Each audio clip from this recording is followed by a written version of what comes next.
everybody. Good morning, good afternoon, good evening, whatever it is. Welcome, one and all, ladies, gentlemen, children, kings, queens, in-betweens. Welcome to the inaugural episode of The Shindig. This is our first episode of our new podcast. And the objective here of our podcast is we're going to teach you some things. You're going to learn a little bit of crap. We're going to introduce you to some very fine people who do some very interesting things. And hopefully you pick up on something that maybe you didn't know about, maybe you're more interested in. But for the very first episode, for the inaugural episode, I have the most talented, most wonderful, most punctual person I've ever met in my whole life. He's full of lies because I'm not punctual. This is the great Crystal Shinrock. This is my wife. Welcome, Hello, Crystal. everyone. Hello. Thank you for having me. Oh, you can't get away from me. You literally live in the same house. And work in the same house. And pay the mortgage in the same house. Yes. Well, I do want to thank you for devoting your time. Why are you on here? What is it that you do for work? I work for what they call CDH, which is consumer-driven healthcare. Really, it's a fancy word for spending accounts that are pre-tax.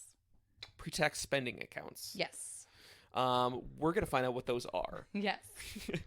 And why you might be interested, you, the audience, might be interested in exploring them for yourself. So, your company does what with spending accounts? We manage them. So if your employer was to offer it to you, we would be the ones kind of behind the scenes making sure that it goes through because they're not the experts. Gotcha.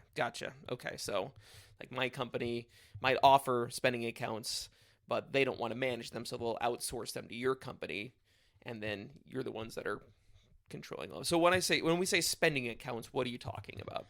Well, let me first just, kind of do the legalese and just tell you that I'm not a tax advisor. I'm not a lawyer. This is also my opinion, not my company's or any other company's, but so just to get that out of the way. I think you'd be a great lawyer. Thank you. Probably an accountant too. I don't want to go back to school, so. How many episodes of Law and Order have you seen? Probably all of them. All of them. What's your favorite? Dun. What's your favorite Law and Order? Is there a favorite? It's not like the I thought you meant episode. I'm like, they're really not like. What's the follow-up happy? But SVU, duh. No, have not seen a happy episode of SVU. No, but it's still the best one. I agree. The show. Stabler. And Benson. They're Stabler. Great. Stabler. Tutuola. Okay. That's enough. Spending accounts. Yes. What types of spending accounts are there? Well, there's several. I think the two that I'll probably focus on are the HSA, which is a health savings account, and the FSA, which is a flexible spending account. There's also HRAs, but those are more employer funded. So if you have them, they're great. But I figured I'll stay focused on the ones you get to choose and fund yourself. I like it. I heard you say HSA. What is an HSA? So an HSA, I guess I'll just have to tell you the differences. HSA and FSA are both spending accounts that use your money. So you withhold money from your paychecks and then spend it for your out-of-pocket medical expenses that you were already going to incur. So, the reason I wanted to come on here and tell people about it is when I worked for a cell phone company when I first got out of college, I had great offers. They had great benefits, but I looked at it and I always heard in college, put money into your 401k, start really young if you want to retire, at a reasonable age. And so I was like, okay, that's what I'm going to do. But what no one told me is there's other vehicles, for different pieces of what you're going to spend that also save you money. And so I never signed up for any of the programs. Fast forward to moving to Florida when I moved industries and learned about all this for the first time so I could explain it to customers. I realized it was crazy the money left on the table for all those years and just it's so overwhelming when you're reading that paperwork when you sign up for your benefits that you barely can get through your medical plan, and then you just are burnt out to make any other decisions. So Oh, it's crazy. hopefully Yeah. I can give a little more insight on these. I hope you can too. You've explained this to me about 10 times and I still don't get it. Well, that doesn't lend itself to thinking I'm going to make any difference for anyone else then. No. You're going to explain it. Somebody smarter than me is going to listen to this Oh, okay. and then recite it back to me like I'm a 5-year-old. So health savings account and flexible spending account, both of them do the same thing. So essentially, if I think about what I'm going to spend for the year going to the doctor and I have a $25 copay, or I go buy my prescription drugs from, allergies or whatever you take, or I'm going to go to the dentist this year. I know I'm going to do that. I know I'm going to get contact lenses. I know I'm going to buy Band-Aids, whatever you're going to do.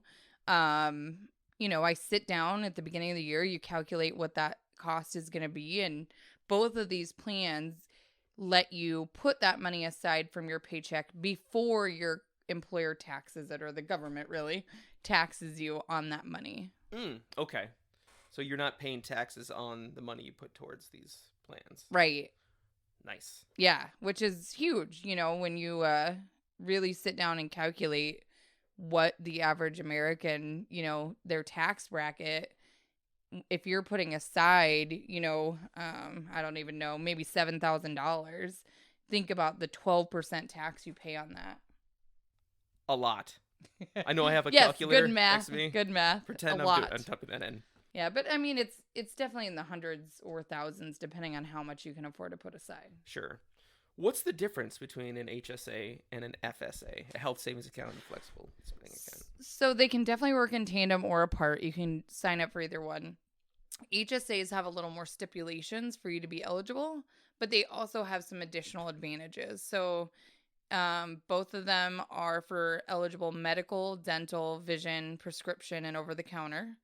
But to have an HSA, you have to be in a high deductible health plan. So what that means is you have a higher, out-of-pocket expense and deductible before you, hit your max and they start covering more of your medical, which is a whole nother topic. But you just look for that high deductible health plan. Your employer. That's the key word. Yeah, if they offer it, they're going to show you that that's the high deductible plan. Gotcha. And that's when you can have an HSA. Right. Okay. An FSA, you can have it with any, medical plan, or even if you don't have a medical plan through your employer, you can still sign up for the FSA if they offer it. Which one should I have? For you, you should have both. We use our HSA for our retirement. So for you and I, I really want to retire younger than 65, and my goal is 50.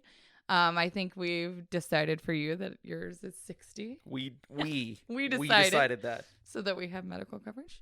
But anyhow, the way we use our HSA is we put the max in. We're really, blessed that we can do that. And I know it's taken some budgeting for us. But we put in the max that we can do. And so we kind of set that aside and are saving that up for expenses in retirement. Now you said they're only for medical expenses, right? Medical, dental, vision, prescription, and over-the-counter drugs. Okay, gotcha. Yeah. So I'm assuming that because we're putting money into our HSA for our retirement, which you may not know this, audience, you can't see us, but we are actually not 50 and 65 years old. Not yet. In the moment. Not yet. Feels like it. We did a workout today. Did not go well. So I'm guessing that money stays in the account? For an HSA, it does. So that's why we use that one as almost kind of like a 401k, but for medical expenses. So, it's kind of a triple tax advantage account, and that's fancy words for saying the money doesn't get taxed on your paycheck when you withhold it. They look at your income after that money's out for taxation. You can invest it, so it's accruing interest, kind of like in 401k. Yes, and we do. And then You can also take out the money pre-tax. You're not taxed on it when you withdraw it if it's for the medical expenses that I covered. So it's pre-tax if you withdraw funds and pay for medical expenses. Can you pay for other expenses that aren't medical? Not with the FSA ever. And not with the HSA until you're 65. Once you're 65, you can either save it for medical expenses. I mean, there's definitely going to be a lot of medical expenses in your older years. I think you and I were looking at some figures, and when you're in your 60s, it's like 12,000 a year for a couple, and then when you get in your 70s, it's closer to 21,000 a year. So This is medical expenses? yeah, just medical expenses. Just medical expenses. Yeah, for 1 year. Maybe we shouldn't retire. I know, but we're going to try it. That's why we're investing in our HSA. So, we're saving our money for that, future state. Other people don't, though, and that's okay. It's really whatever you need it for. Some people use it for their expenses for that year, and they're only putting away what they know they're going to spend because they want that pre-tax advantage up front. Some people can't, afford to put that much in. Mm-hmm. And we couldn't when we started out. Absolutely. So, in the beginning, we were just putting what we were spending on our doctor visits because I had like the PET scans and stuff. So in the beginning, we were spending it all. But you can use an FSA either differently or on top of it. And so an FSA, if you have an HSA, can only be used for dental and vision. The FSA can only be used. Okay. If you pair them. Okay. That's an IRS regulation. So it's just making sure that you don't get over, what is the word? I don't know. I don't know what the word is. Never mind. I don't know. Okay. So, let's shift gears. Let's talk more about flex spending accounts, FSAs. So you can have both at the same time. Right. But if you have both, the FSA can only be used for vision and dental. What if you only have an FSA? Then it can be used for all the things I listed before, which are called 213D expenses, that medical, dental, vision, prescription, and over-the-counter expenses. And so let's pretend you're not in the HSA because it gets complicated and you're just in the FSA. At this point, we just have an FSA. Okay. It's a little more work in that a couple things. It's really important to understand this. It's use it or lose it. So unlike the HSA where you can save it for retirement, an FSA is really for that annual expense. You want to sit down and get a rough estimate of what you're going to spend for the year. The nice thing is the IRS allows a buffer. I think it's usually like $570. If your employer lets you roll it over, it's optional. So really read the fine print on the FSAs just to make sure if you can overestimate a little bit. If they don't offer a rollover, you want to really sit down and be like, okay, I know my contacts are $100. I know my dental visit has, I'm probably going to get a root canal this year. I know I'm going to go to my doctor twice a year and it's $25 a piece. I know I need a new,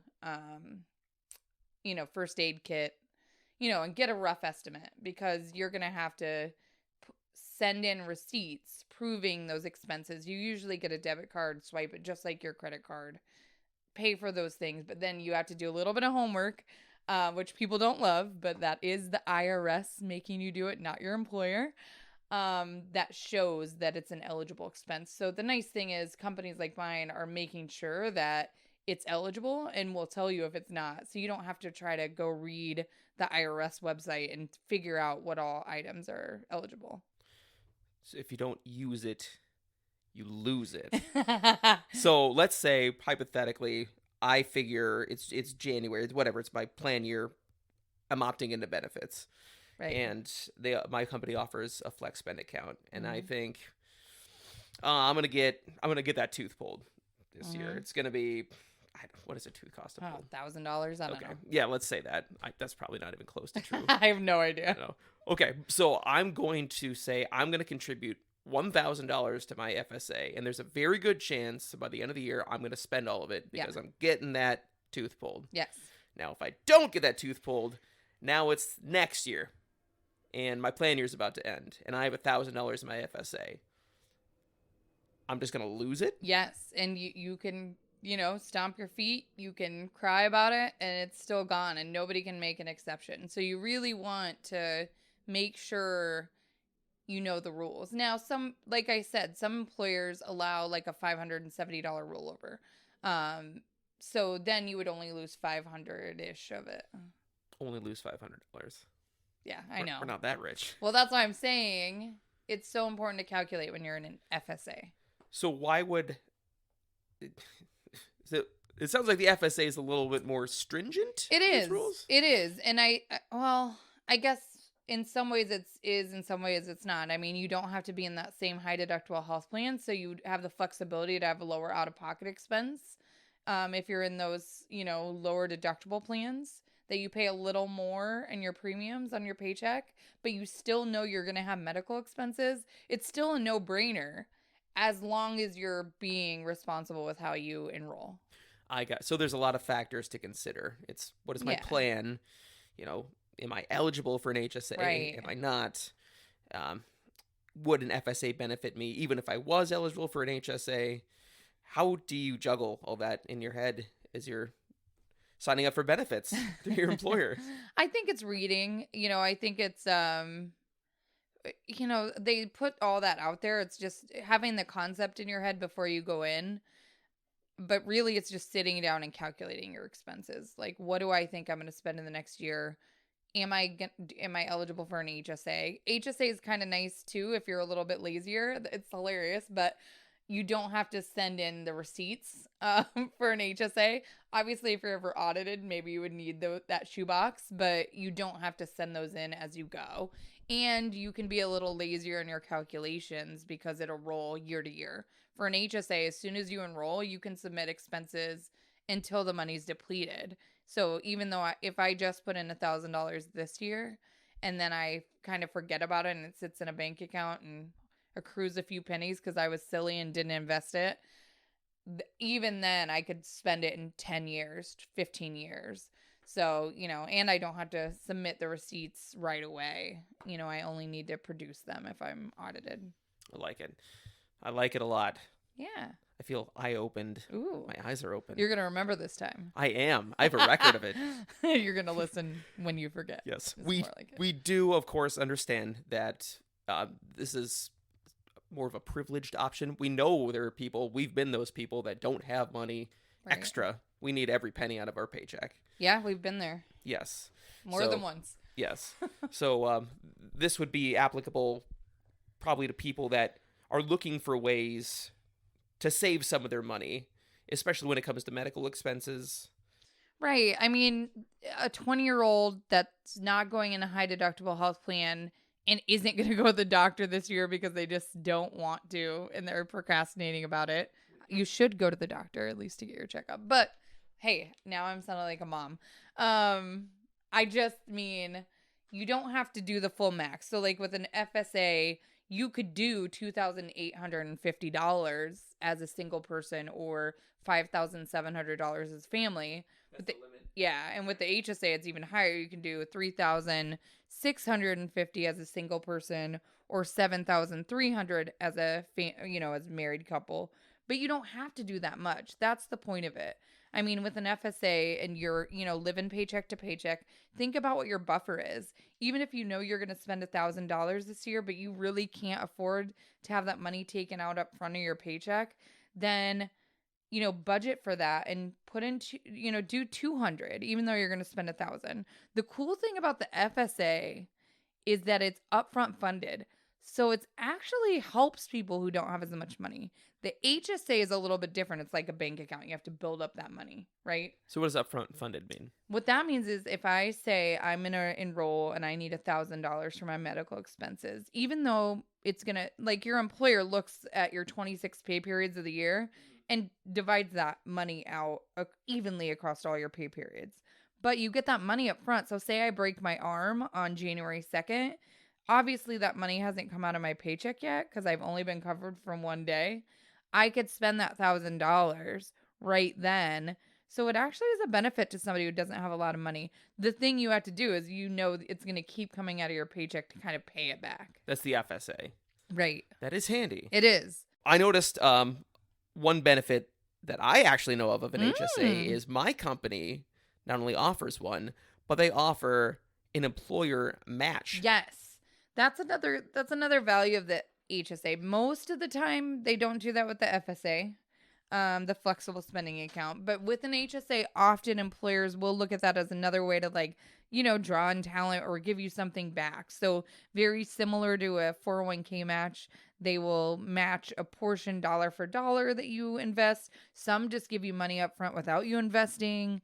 There's a lot of different options, but yeah, there's definitely a possibility of having some free money, just like your 401k. Well, that's exactly what we're doing. Is you, the big boss, you're here to tell us about these things so we can all take advantage. If I wanted to learn more about HSAs or FSAs or any other type of spending accounts that we didn't get to cover, is that information freely available anywhere? Yeah, I mean, it's definitely on the IRS website. They're the ones who really regulate the rules and regulations. And I know I said regulate and then I said regulations. Hilarious. Mount up. But they have all that stuff on there. But also just go to your benefits administrator. Whoever's offering you those plans, call their customer service. That's what they're there for. They're there to help guide you, answer questions. They're not going to give tax advice. But there you go too. Go to your tax advisor. They're going to know about these plans. Go to your financial advisor. They're going to know. You have a lot of options to go out there or Google it. This is readily available. Let me Google that for you. Yeah. Am I allowed to say Google? I think so. I think it's a verb at this yeah, point. like kind of like Kleenex. You gotta have a Kleenex. Exactly. Yep. We only have puffs in this house. Oh, okay. Well, I call them Kleenex. This has been enlightening. Good. I really feel educated. And I promise you I'm going to remember what you told me this time. I don't believe him. Do you guys believe him? That's a resounding They yes. said no. They did. said no. The comments will prove otherwise. Mm-hmm. Every time we've done a Facebook poll, I think there's like a 80% support on your side. That's usually true. And then like a 10% support on my side, then a 10% non-response I was rate. going to say, that doesn't add up. Yeah. It's probably because I'm not a mathematician. I chose the wrong rug color, according to the consensus of the world. Oh, the outside rug. Yes. That's right. Yes. And my rug is beautiful. Your rug is beautiful. You did make the right choice. I'm still digging my heels in because apparently the world decided that my view of the plural of titmouse was incorrect. Yours was correct. Oh. Wow. That's another podcast in itself. Yeah, I was going to say I'm not commenting on that. Because you're right and you don't need to. Well, this has been terrific. I really do appreciate you taking the time. Absolutely. Willingly. Thanks. Yeah. Without thanks any for- coercion. Yeah. I didn't get bribed at all. Your cupcakes are on the counter. Yes.